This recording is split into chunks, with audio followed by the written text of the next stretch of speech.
Words of our Divine Mother. Our Divine Mother says, the Divine presence gives us peace in strength, serenity in action, and an unchanging happiness in the midst of all circumstances. With my love and blessings, says our Divine Mother.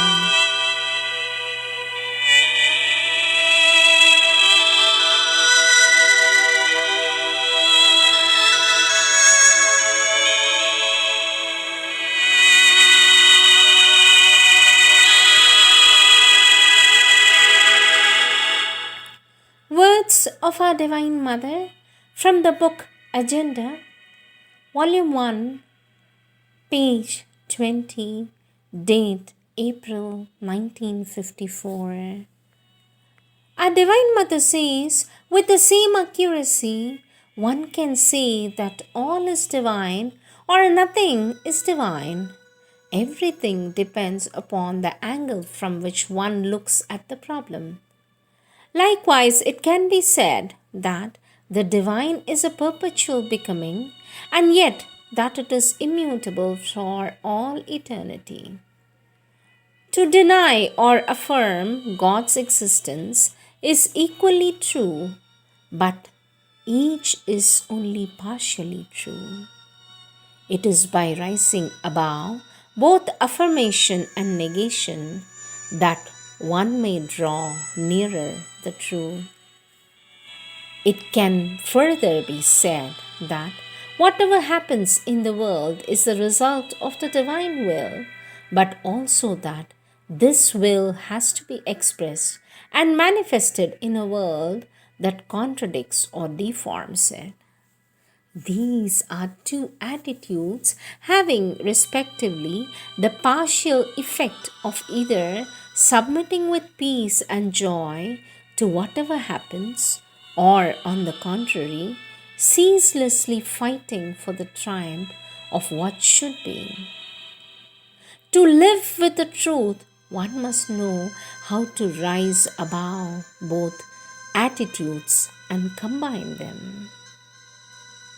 Our Divine Mother says, keep your own conviction if it helps you to build your life, but know that it is only one conviction and that the others are as good and true as yours. Tolerance is full of a sense of superiority.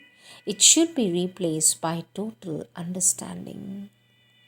Because truth is not linear but global, not successive but simultaneous.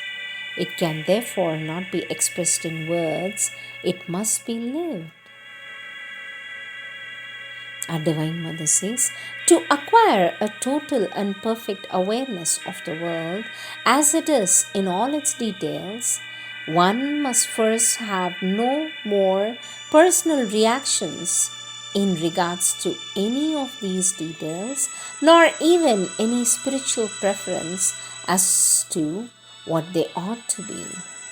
In other words, a total acceptance with a perfect neutrality and indifference is the indispensable condition for a knowledge through integral identification. If one detail, no matter how small, escapes this neutrality, this detail also escapes identification. The absence of personal reactions, whatever they end, even the most exalted, is thus a basic necessity for total knowledge. So, we could say paradoxically that we can only know a thing when we are not interested in it, or rather, more precisely, when we are not personally concerned with it. Our Divine Mother says, whenever a God has donned a body, it was always with the intention of transforming the earth and creating a new world. Yet, until now, he always had to give up his body without being able to complete his work. And it has always been said that the earth was not ready, that mankind did not fulfill the conditions necessary for the work to be accomplished. But it is the very imperfection of the incarnate God that makes the perfection of those about him indispensable. If the God incarnate realized the perception needed for the progress to be made, this progress would not be conditioned by the state of the surrounding matter.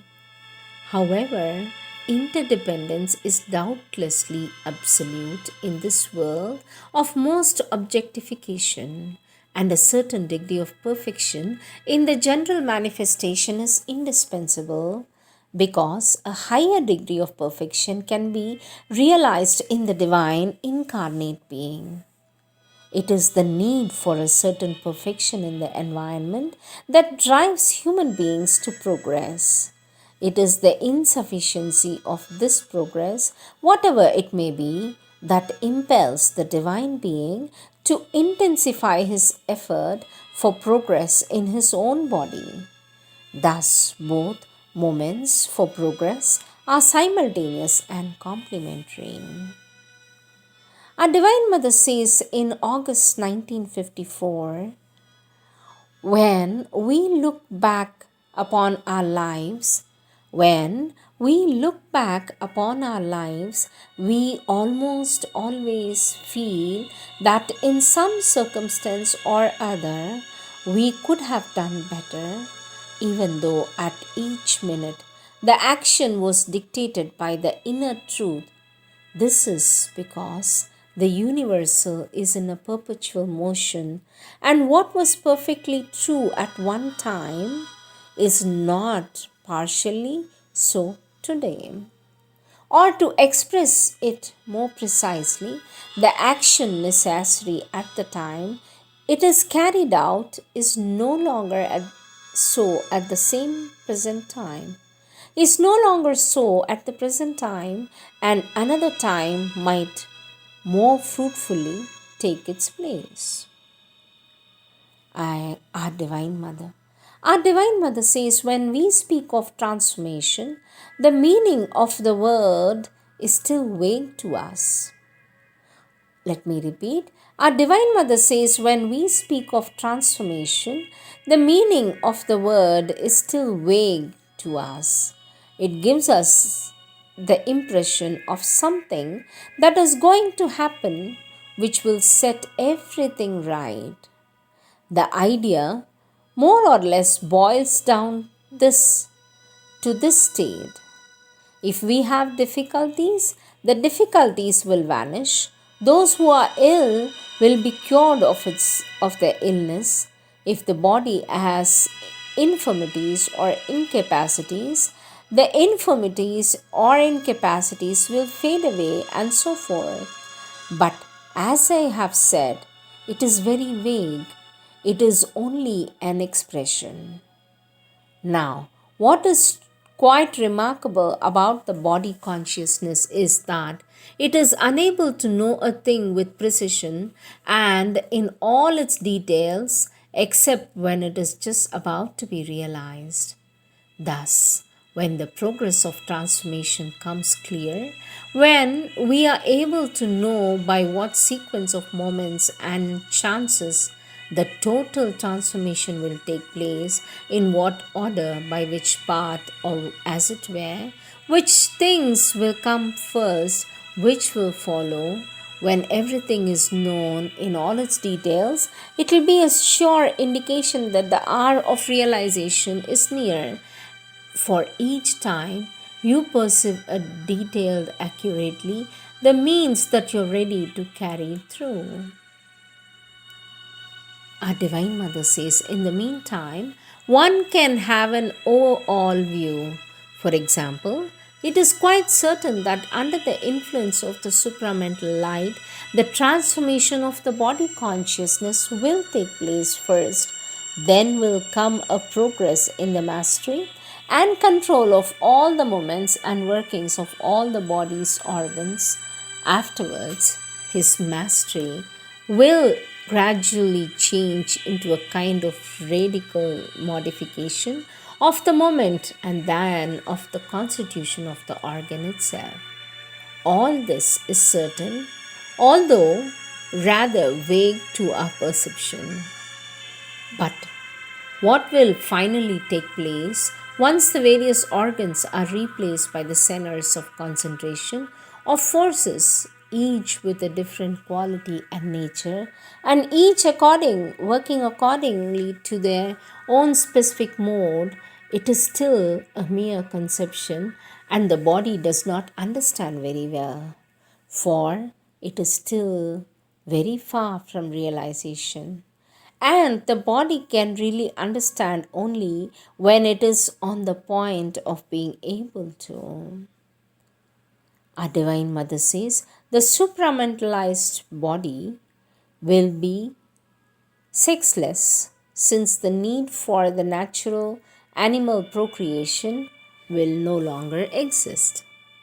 It is only in its outward form, in its most superficial appearance as illusory, for the last discoveries of today's science, as for the experience of spirituality in former ages, that the body is not divine. Supreme reality, supramental truth. Supreme reality, supramental truth. This body is all vibrant with intense gratitude. You have given it one by one all the experiences that can lead it most infallibly towards you. It has reached a state where the identification with you is not only the sole thing desirable, but also the sole thing possible and natural. Our Divine Mother says how to describe these experiences that are all of extreme opposite ends. At one end, I can see Lord to be true and more truly near, truly worthy of you. You must not drink the cup of humiliation to the dregs, yet not feel humiliated. The contempt of men renders one truly free and ready to belong to you alone. At the other end, I would say, Lord, to be truly near, truly worthy of integral yoga, one must not be transported to the summits of human appreciation, yet not fully glorified. It is when men call one divine that one feels best own inadequacy and the need to be truly and totally identified with you. The two experiences are simultaneous. One does not negate the other. On the contrary, they seem to complement each other and become intenser thereby. In this intensity, the aspiration grows tremendously, and in response, your presence becomes evident in the cells, giving the body the appearance of a multicolored kaleidoscope whose myriad luminous particles in constant motion are sovereignly recognized by an invisible, all powerful hand. Our Divine Mother says on August 25th, 1954. In fact, our Divine Mother reads to the disciples an expert from Sri Aurobindo's The Mother, in which he describes the different aspects of the creative power, what is India called the Shakti or the Mother, which has presided over universal evolution. Our Lord says our Divine Mother, our Lord Sri Aurobindo says there are other great personalities of the Divine Mother, but they were more difficult to bring down and have not stood out in front with so much prominence in the evolution of the earth spirit. There are among them presences indispensable for the supramental realization, most of all, one who is her personality of that mysterious and powerful ecstasy and ananda which flows from a supreme divine love, the ananda that alone can heal the gulf between the highest heights of the supramental spirit and the lowest abysses of matter. The Ananda that holds the key of a wonderful divine's life and even now supports from its secrecies the work of all the other powers of the universe, says our Lord Sri Aurobindo, as spoken by our Divine Mother. A disciple says, "Sweet Mother, what is this personality and when will it manifest?" For that, our Divine Mother says, "I know you would ask me this question because indeed it is the most important thing in the whole passage. So, my answer is this, along with my answer to the other question. But first, let me read you this one. You asked, what is this personality and when will she come? Here is my answer." And our Divine Mother reads, "She has come bringing with her a splendor of power and love and intensity of divine joy heretofore unknown to the earth. The physical atmosphere has been completely changed by her descent, permeated with new and marvelous possibilities. But if she is ever to reside and act here, she has to find at least a minimal receptivity, at least one human being with the required vital and physical qualities, a kind of super Parsifal gifted with an innate and integral purity, yet possessing at the same time a body strong enough and poised enough to bear unwearingly the intensity of Ananda she brings. Thus far, she has not found what is needed. Men remain obstinately men and do not want to or unable to become Superman. All they can receive and express is a love, at their own dimension, a human love, whereas the supreme bliss of the divine Ananda eludes their perception. At times, finding the world unready to receive her, she contemplates withdrawing. But how cruel a loss this would be. Our Divine Mother says, "It is true at present. Her presence is more rhetorical than factual, since so far she has had no chance to manifest. Yet, even so, she is a powerful instrument in the work, for of all the mother's aspects, she holds the greatest power to transform the body. Indeed, those cells which can vibrate at the touch of the divine joy, receive it and bear it, are cells reborn on their way to becoming immortal.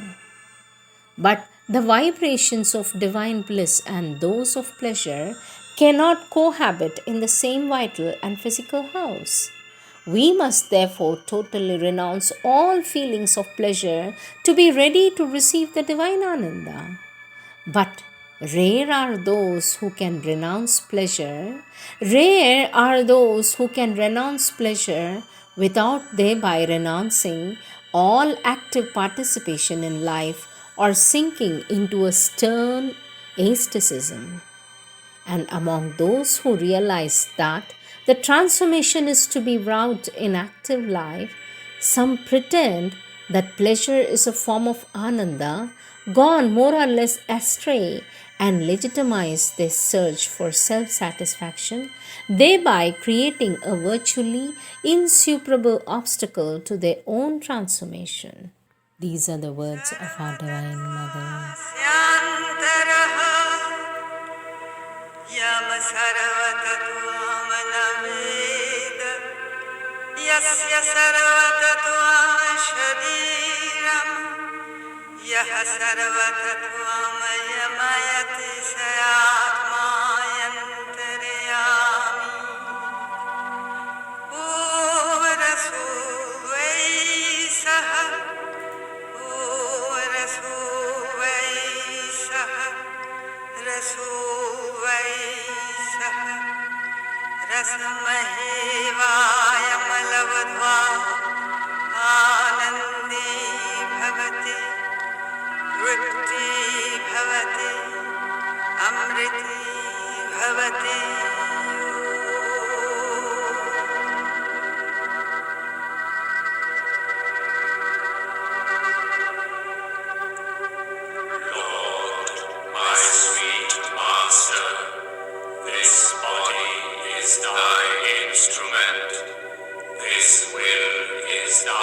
servant, this intelligence is thy tool, and the whole is only thyself.